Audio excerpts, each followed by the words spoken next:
Magnifique hôtel des Ducs de Bourgogne, Vincent, qui date du XVe siècle, ou à partir du XVe siècle, et qui est situé dans le quartier de la Collégiale, entre la rue Paradis et la rue d'Enfer. Bonjour Véronique. Bonjour. C'est quoi cette histoire d'Enfer et Paradis? Alors la rue Paradis, elle reprend le tracé de la fortification gallo-romaine, mais surtout elle abrite une petite chapelle reliquaire du Xe siècle dans laquelle on honorait les reliques de Flocel.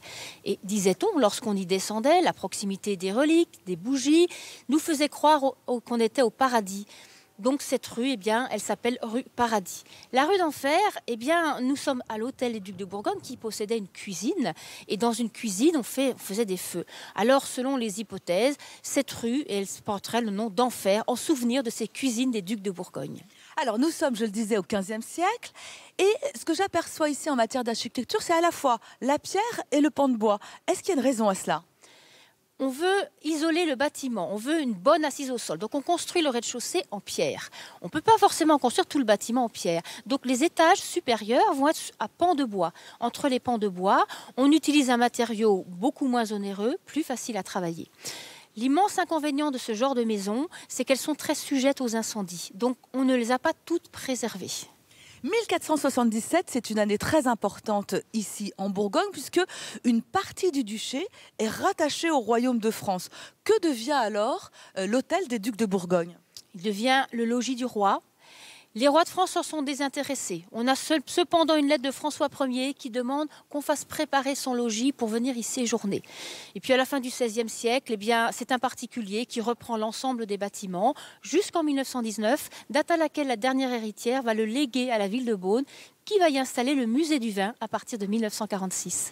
Et tout près de cet hôtel des Ducs de Bourgogne, ou ce qui est aujourd'hui le musée des Bains, vous pourrez observer un beffroi de style flamand orné d'une horloge que l'on doit à Philippe le Hardy, une horloge qui sonne les grands événements ici à Beaune et qui sonne aussi quotidiennement. Nous sommes tout près de la rue Paradis. Je suis à l'intérieur de cette collégiale Notre-Dame de Beaune, absolument formidable, qui a été construite à l'intérieur du castrum gallo-romain, toujours en compagnie de Véronique. Vincent nous parlait tout à l'heure d'une splendeur de l'art roman, j'ai envie de dire une référence qui nous rappelle un petit peu celle de Cluny. Bien sûr, le XIIe siècle, c'est un siècle de grande ferveur religieuse. On parle de Cluny, on peut aussi parler de Cîteaux. Et les édifices, tout naturellement, ils se sont construits en reprenant les formes de Cluny.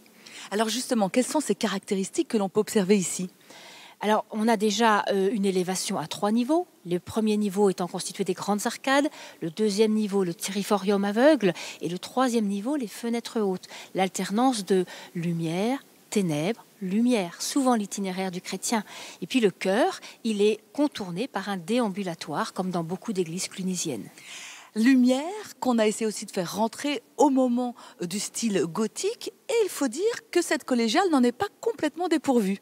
Bien sûr que non. Le porche qu'on a vu, le porche, il a été construit au XIIIe siècle. Donc lui, il est dans le pur style gothique. Alors on a ici un trésor qu'on appelle la Vierge Noire. Comment est-ce qu'elle est devenue le trésor de cette collégiale Notre-Dame de Beaune ?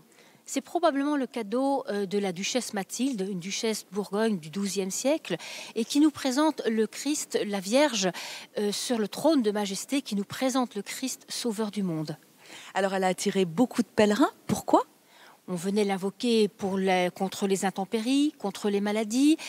Sa dernière sortie, si je puis dire, c'est dans les années 1830 pour protéger la population de Beaune contre une épidémie de choléra. Et si on l'appelle la Vierge Noire, c'est tout simplement parce qu'elle a été patinée par la main de l'homme, mais aussi brunée par l'usure du temps.